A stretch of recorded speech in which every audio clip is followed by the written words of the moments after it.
Allahu Allahu Allahu Allah. Seterusnya ada orang juga masuk Islam disebabkan kajian. Dia buat kajian. Saya pun pada masa boleh dijadikan saya pun merupakan antara orang yang mana saya berfikir daripada awal, tuan-tuan.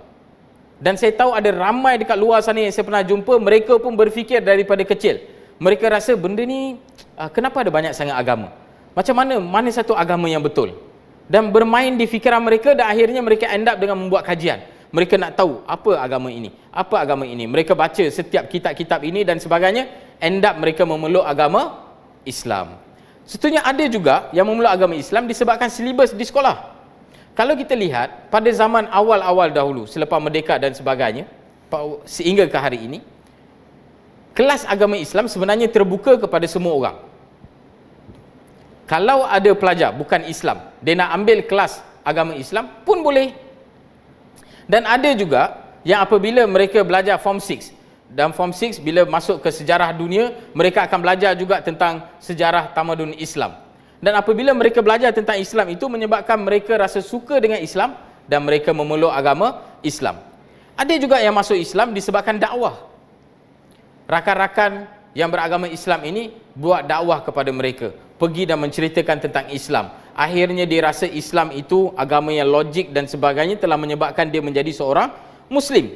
Dan ada juga kes yang kita pernah dengar, orang selalu dengar azan, dia tengok orang solat dan dia masuk Islam. Dia agak tertarik dengan azan itu dan sebagainya. Kalau kita lihat di zaman peringkat awal dahulu, ada juga kes di mana orang memeluk agama Islam untuk mendapatkan status bumi putera. Kadang-kadang diorang fikir kalau masuk Islam ni boleh jadi bumi putera. Tuan-tuan, kalau masuk Islam tak boleh jadi bumi putera, tuan-tuan.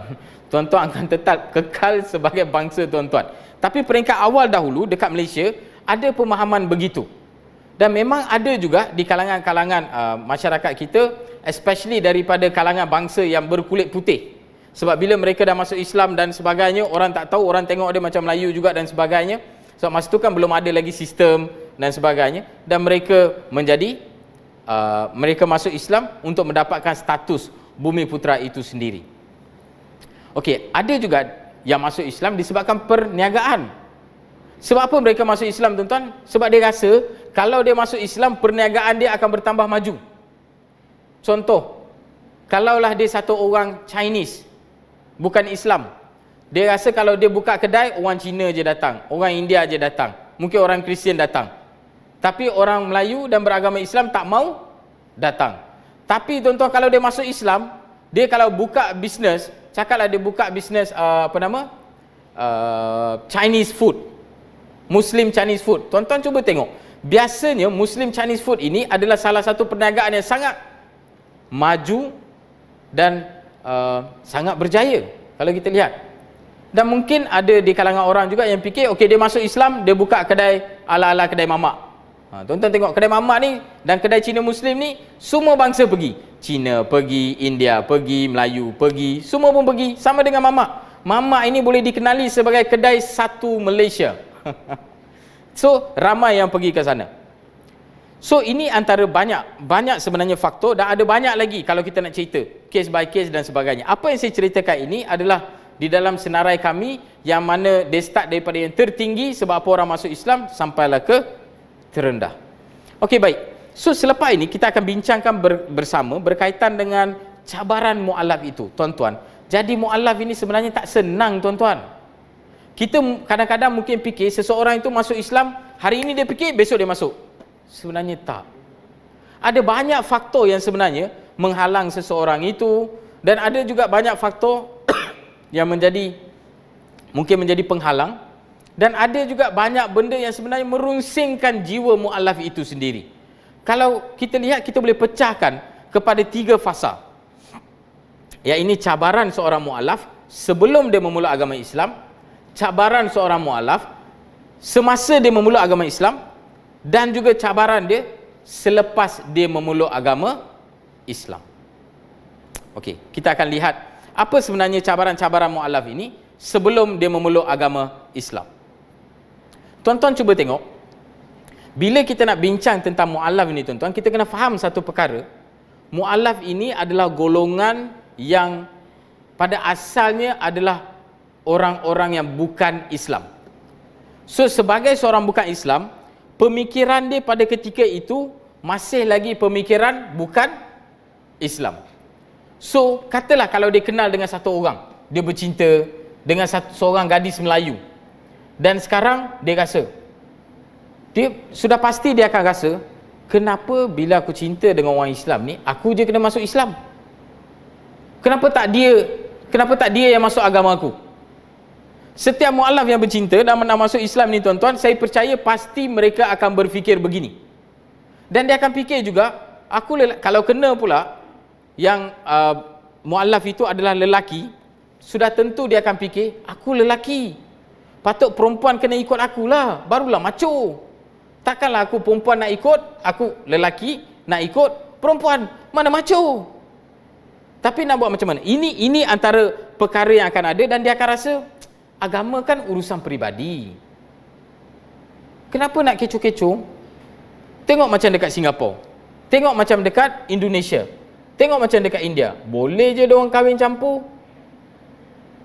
Dia akan berfikir begitu.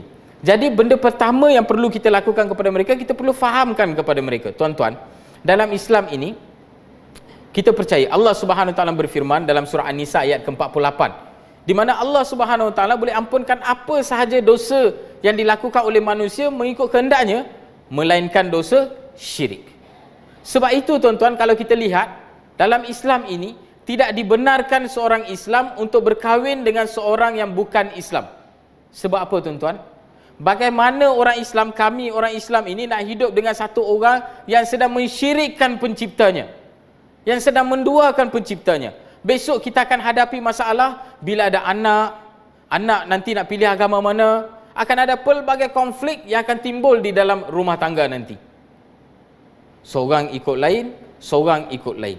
So ini antara konflik-konflik akan timbul. Namun persoalannya dekat sini, siapakah orang yang nak pergi menceritakan pada mereka?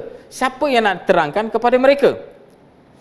Dan pada sebelum masuk Islam ni tuan-tuan, kebiasaannya apa yang dia akan fikir? Dia akan fikir semua agama sama apa? Mana ada agama ajar tak betul? Mungkin. Dan kita lihat hari ini memang ramai yang bercakap begitu. Hatta kalau kita lihat orang-orang bukan Islam pun mereka akan berkata begitu. Mereka akan katakan semua agama sama, semua agama ajar benda yang baik. Tuan-tuan, isu menjadi seorang Muslim ini bukan hanya kebaikan. Dalam Islam ini ada dua perkara yang perlu kita follow. Tolong ambil air sikit boleh? Okey, dalam Islam ini ada dua perkara yang perlu kita ikut. Dia bukan hanya kita kena ikut mana yang baik, tetapi dalam waktu yang sama juga kita kena ikut mana yang betul. Kalau jadi baik tapi tak buat benda yang betul, dia tetap tak betul tuan-tuan. Sebagai contoh, pernah dengar tak Robin Hood? Robin Hood ni dia buat benda baik tak? Buat benda baik kan? Dia tolong bantu orang-orang yang susah. Tetapi adakah dia buat dengan cara yang betul? Tidak. Apa dia buat? Dia pergi rompak orang-orang kaya dan dia ambil rompakan itu dan berikan kepada orang-orang miskin. Di dalam Islam tuan-tuan, perkara begini tidak dibenarkan. Dia mesti baik dan dia mesti betul. So kenapa mungkin ada yang kata semua agama sebenarnya mengajar benda yang baik? Ya, tidak dapat dinafikan ada agama-agama juga yang mana ajarannya mengajar kepada baik. Tetapi persoalannya dekat sini tuan-tuan, kenapa kami memilih menjadi seorang Muslim? Sebab kita merasakan Islam hanyalah satu-satunya agama yang betul dan benar di sisi Allah Subhanahu Wa Taala. Allah Subhanahu Wa Taala berfirman, Inna dina indallahil Islam. Sesungguhnya satu-satunya agama yang diterima di sisi Allah Subhanahu Wa Taala hanyalah Islam. Jadi ini perkara-perkara yang perlu kita terangkan pada peringkat awal seseorang itu ingin menjadi mu'allaf. Yang ketiga, unsur paksaan. Tuan-tuan, tidak seharusnya kepada mana-mana mu'allaf, dan kadang-kadang ada mu'allaf itu sendiri pun dia akan rasa macam orang memaksa dia. Sebagai contoh, katalah dia nak kahwin, dia kenal dengan orang, dia nak masuk Islam dan sebagainya. Allah